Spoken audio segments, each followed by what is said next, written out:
الاهداف.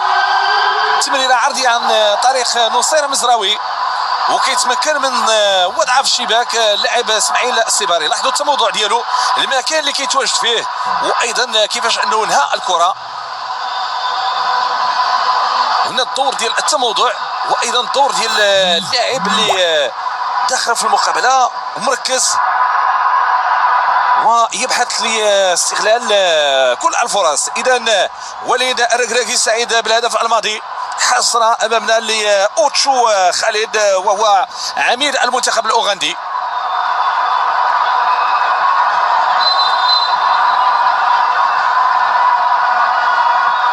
الالعاب الاولمبيه، صاحب الميداليه البرونزيه مع المنتخب الوطني المغربي في الالعاب الاولمبيه الاخيره.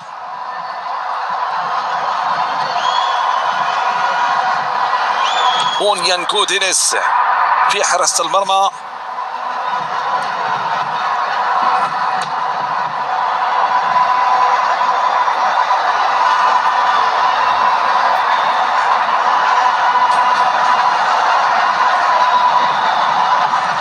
سفيان رحيمي على استعداد لتسجيل الهدف الثالث من نقطة الجزاء. لحظة التركيز، سفيان يتقدم.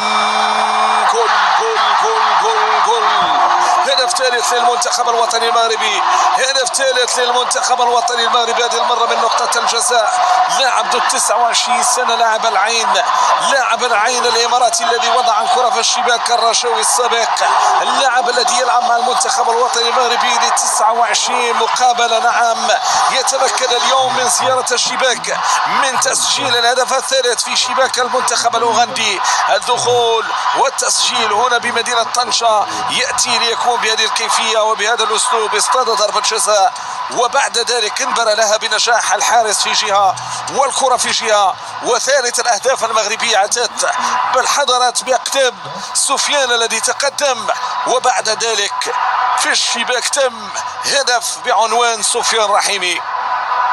ممتاز كيف تعامل مع هذه الكرة، كيف أسكن هذه الكرة في الشباك.